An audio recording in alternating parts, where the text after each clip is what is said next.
నమస్తే రఘునందన్ గారు. చెప్పండి రవి గారు. వ్యక్తి పూజ అని పదే పదే అంటున్నారు. అండ్ చేతులు ఊపితే గెలుస్తా అన్న నాయకుడు ఎవరు అసలు? తెలియదు నాకు. మీరే ఆర్టీవీ తోటే అన్నారు మీరు. తెలియదు నాకు. వ్యక్తి పూజ ఎక్కువ జరుగుతుంది మా పార్టీలో, ఆ వ్యక్తి ఎవరు? నాకు తెలియదు. అంటే మీరు ఎవరిని తప్పుదో పట్టిస్తున్నారు మరి వ్యక్తి పూజ అని? అది ఎవరో వాళ్ళు చేస్తున్న వాళ్ళకి తెలుస్తుంది, నాకేం తెలుస్తుంది? మీరు చెప్పే ఎవరు ఊపుతున్నారు, ఎవరు ఎక్కువ మాట్లాడుతున్నారు, ఎవరు ఎక్కువ ఉంచుకుంటున్నారు వాళ్ళకి చెప్పండి తెలుస్తుంది కదా, ఎవరో చెప్తే తెలియాలి కదా, మీడియాకి తెలియాలి కదా. It is the duty of the media. When I have made certain comments, నుంచి చెప్తా when I have made certain comments, it is the duty of the reporters to investigate into the matter. Raghunandan ఏం మాట్లాడిండో, ఎందుకు మాట్లాడిండో అనేది మీరు probe చేసుకోవాలి కదా. అన్ని వండి వార్చితే నువ్వు రాయడానికి ఇంకేముంటుంది అందులో? అభిప్రాయం రాయడం కాదు. సంజయ్కి రఘునందన్ రావుకి గ్యాప్ ఎక్కడొచ్చింది? రఘునందన్ రావుకి బండి సంజయ్ గ్యాప్ ఎక్కడ లేదు, బాగానే ఉన్నాం మేము ఎప్పుడైనా కలిసే ఉంటాం. మీరు ఈ వ్యక్తి పూజ అనేది ఈ చేతులూపే నాయకుడు బండి సంజయ్ అని బండి సంజయ్ టార్గెట్ చేసే మీరు అంటున్నారు అని అంటున్నారు. బండి సంజయ్ గారికి నాకు మధ్యలో ఏం పాలి పంచాయతీ లేదు, గట్టు పంచాయతీ లేదు. బండి సంజయ్ గారు మా పార్టీ రాష్ట్ర అధ్యక్షులు కాదు, వారు కరీంనగర్ పార్లమెంట్ సభ్యులు, all India party general secretary గారు. వారిని గౌరవించాల రీతి లోపల పార్టీ గౌరవిస్తుంది, మేము గౌరవిస్తాం. వ్యక్తి పూజ అనేటువంటి అంశానికి సంబంధించినప్పుడు నేను ఎక్కడ కూడా ఎవరి పేరు ఉద్దేశించి మాట్లాడలేదు. ఎవరు భజన చేయించుకుంటున్నారు, ఎవరు వ్యక్తి పూజ చేయించుకుంటున్నారు వాళ్ళకి తెలిస్తే చాలు. తెలిసి రాగానే మాట్లాడినని తెలిసిందని అనుకుంటున్నాను నేను. అది వాళ్ళు సరిదిద్దుకుంటారని నేను కోరుకుంటున్నాను నేను. సరే, ఇప్పుడు కిషన్ రెడ్డిని కూడా మార్చుతారు అని అంటున్నారు. నెక్స్ట్ కిషన్ రెడ్డిని ఇట్లా మారిస్తే బీజేపీలో కొంచెం అధ్యక్ష పదవి గురించి పోటీ పడుతున్నారు, మీ పేరు కూడా వినిపిస్తుంది. చాలా మంది పోటీ పడతారు అబ్బా. ఇప్పుడు ఒక కుర్చీ ఖాళీగా ఉందనుకో, ఖాళీగా ఉన్న కుర్చీలో నేను కూర్చోవాలని ప్రతి ఒక్కరు కోరుకుంటారు. మీరు అటు నుంచి ఇటువైపు రావాలని కోరుకుంటారా, కోరుకోరా? రేపు రోహిత్ ఖాళీ చేసిందంటే ఆ సీట్లోకి రావాలని ఇక్కడ ఉన్న వాళ్ళు అందరూ కోరుకుంటారు కదా. What is wrong in it? దేశద్రోహమా? ఎమ్మెల్యేగా ఓడిపోయిన రఘునందన్ రావు బీజేపీ అధ్యక్ష పదవి ఎలా ఇస్తారు? ఎందుకు ఇవ్వరు? అందరు ఎమ్మెల్యేలు అయినప్పుడు ఇవ్వలేదు కదా. చాలా మంది ఎమ్మెల్యేలు లేనప్పుడు కూడా అధ్యక్షులు అయినరు కదా. దీనికి మీరు ఎలా జస్టిఫికేషన్ ఇస్తారు సార్? ఎమ్మెల్యే ఓడిపోయిన పార్టీ నన్ను పిలిచి అడిగితే జస్టిఫికేషన్ ఇస్తా. Which I cannot disclose before the TV. Raghunandan రావుని ఎందుకు చేయాలనేది నన్ను మా అధ్యక్షుడు పిలిచి అడిగితే, నువ్వు ఎందుకు అడుగుతున్నావు, నీకున్న క్వాలిటీస్ ఏందని అడిగితే అప్పుడు చెప్తాను నేను ఆయనకి. Which I cannot disclose before the media. So next BJP రాష్ట్ర అధ్యక్షుడు రఘునందన్ రావుని మేము చూడబోతున్నాం. అది నా నిర్ణయం కాదు, నేను అడగడంలో తప్పుందని నేను అనుకోను. లక్ష్మణ్ గారిని మార్చినప్పుడే సంజయ్ గారిని తీసుకొచ్చే కంటే ముందు జరిగినటువంటి అభిప్రాయ సేకరణలో కూడా నాకు ఇవ్వండి అని అడిగిన నేను. ఇంకొక చర్చ కూడా జరుగుతుంది, అధ్యక్షుని మార్పు అనేది మీరు చెప్తున్నారు దేశవ్యాప్తంగా జరిగినాయి, it's a very natural thing అని. కాకపోతే తెలంగాణలో మాత్రం మీ కార్యకర్తలు మీ పార్టీలోనే వినిపిస్తున్న మాట ఏంటంటే బండి సంజయ్ని మార్చడం వల్ల డ్యామేజ్ జరిగింది. నాకైతే తెలియదు ఆ విషయం, నేనైతే ఎప్పుడు మాట్లాడలేదు ఆ విషయం. కార్యకర్తల అభిప్రాయాన్ని గౌరవించాల్సిందే, ఏ కార్యకర్త మాట్లాడిండో నాకు తెలియదు ఆ విషయం. పార్టీలో మెజారిటీగా వినిపిస్తుంది సార్ అధ్యక్షుని మార్చడం వల్ల. నాతోటైతే ఎవరు చెప్పలేదు, అది మీ మీడియా మిత్రులకి ఎవరైనా చెప్పినా కానీ నాతోటైతే ఎవరు చెప్పలేదు. సో అధ్యక్ష మార్పు అనేది బీజేపీకి నష్టం జరగలేదు అంటున్నారు మీరు. అధ్యక్ష మార్పు అనేది 3 సంవత్సరాల తర్వాత ఇట్ ఈస్ ఇన్ఎవిటబుల్. రేపు నడ్డా గారిదైనా దానివల్ల ఎలాంటి నష్టం జరగలేదు. మండల్ పార్టీ అధ్యక్షునితో సహా పార్టీ జాతీయ అధ్యక్షుని వరకు మా పార్టీ రాజ్యాంగంలో, భారతీయ జనతా పార్టీకి ఒక రాజ్యాంగం ఉంటుంది. దాంట్లో 3 years మాత్రమే మా టెన్యూర్ అని చాలా స్పష్టంగా రాసి ఉంటుంది.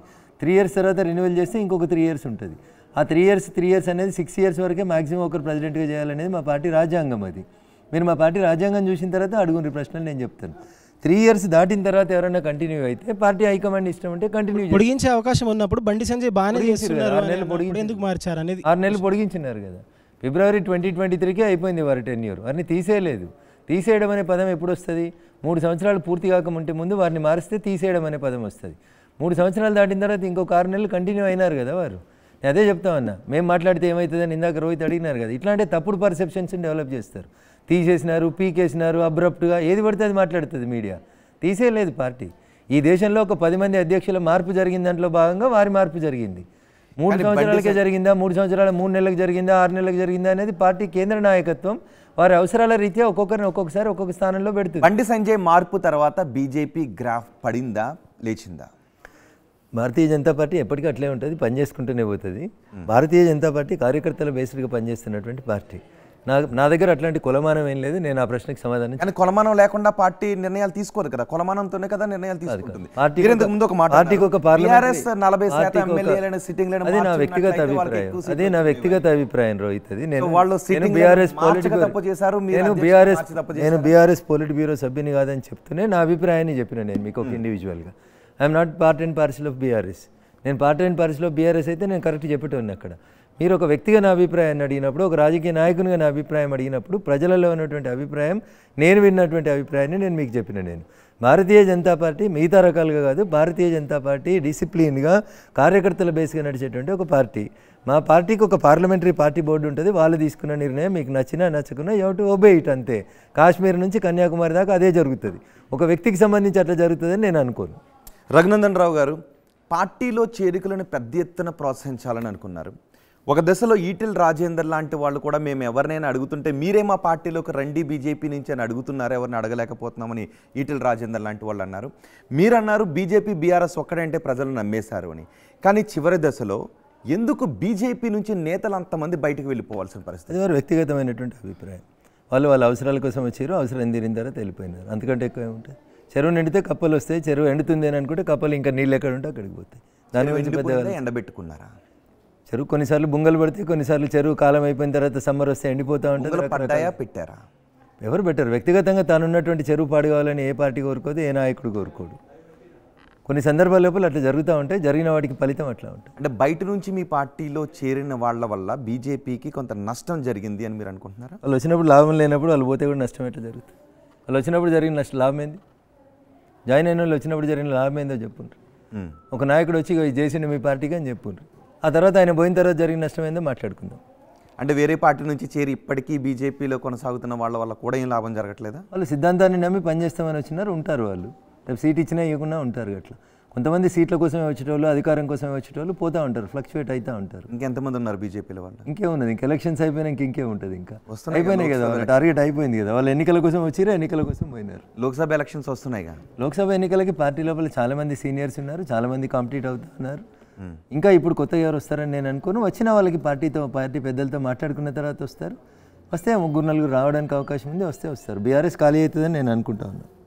బీఆర్ఎస్ ఖాళీ అవుతుందని అనుకుంటున్నారా? అవును, బీఆర్ఎస్ గల్లీలో లేదు, ఢిల్లీలో లేదు. రేపు ఎంపీ ఎలక్షన్లలో బీఆర్ఎస్కి ఏం స్టాండ్ ఉంటుంది? ఎందుకు వేయాలి BRS coat?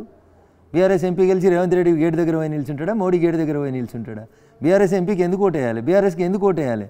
What is the local stand of BRS in Telangana? నువ్వు తెలంగాణ అనే పేరుని భారత రాష్ట్ర సమితిగా మార్చుకున్నప్పుడే యూ లాస్ట్ యువర్ గ్రౌండ్. అదే నీ పతనానికి తొలిమెట్టు. ఆడికెళ్ళి నువ్వు దిగజారిపోతా ఉన్నావు. అసెంబ్లీలో పోయింది, మీరు ఆనందించాలిగా. మాకెందుకు ఆనందం? నీకు అసలు ఏం సంబంధం? ఈ దేశంతో సంబంధం లేదు, ఈ దేశంలో మేము అంతర్భాగమే కాదని మా చెల్లె పార్లమెంట్లోనే చెప్తుంది.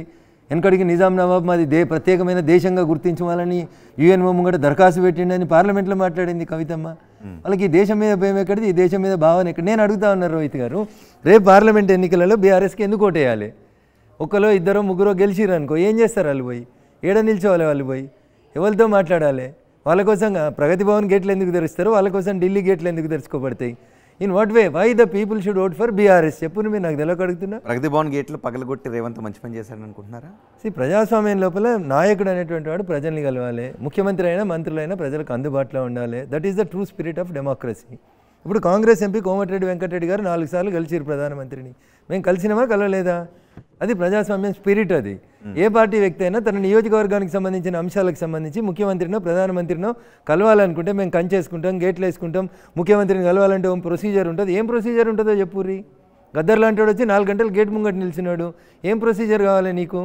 అంత బిజీగా ఏం చేస్తున్నావు నువ్వు? ప్రగతి భవన్లో గేట్ తీసి నీకు అక్కడ సీసీటీవీలో కనబడుతుంది కదా, పలానా గద్దర్ అనేటైనా నీ జిల్లా వాడు కదా, జై తెలంగాణ అని ఒరినోడు కదా. గసంటోని గేట్ లోపలికి రానియడానికి నీకున్న నొప్పేంది? 4 గంటలలో నువ్వు ఆ రోజు సంతకం పెట్టిన ఫైళ్ళు ఎన్ని, చేసిన మీటింగ్లు ఎన్ని లోపల? అంత బిజీగా ఉండడానికి నీకేమైనా అమెరికన్ ప్రెసిడెంట్ తోటి ఏమైనా ప్రీ అపాయింట్మెంట్ ఉందా? ఆ రోజు ఏం చేసినావు? ఇగో నీ ఈ అహంకార భావననే నిన్ను ప్రజల నుంచి దూరం చేసింది. నిన్ను మళ్ళీ నంది హిల్స్లో ఉన్నటువంటి ఇంటికి పంపించింది అంటున్నా. అందుకనే రేపు బీఆర్ఎస్కి పార్లమెంట్ ఎన్నికలలో 0 సీట్లు, ఒక్కరు కూడా ఓటేయరు. కాంగ్రెస్ ఓటేసినా అది మురిగిపోయినట్టే అవుతుంది. కాంగ్రెస్కి వస్తే 1-2 వస్తుండొచ్చు. ఎక్కడ వస్తాయి అనుకుంటున్నారు? అది నేను చెప్పలేను, కానీ క్యాండిడేట్ డిక్లేర్ అయినాక చెప్తాను. కానీ వస్తే 1 లేదా 2 వస్తాయి వాళ్ళకి.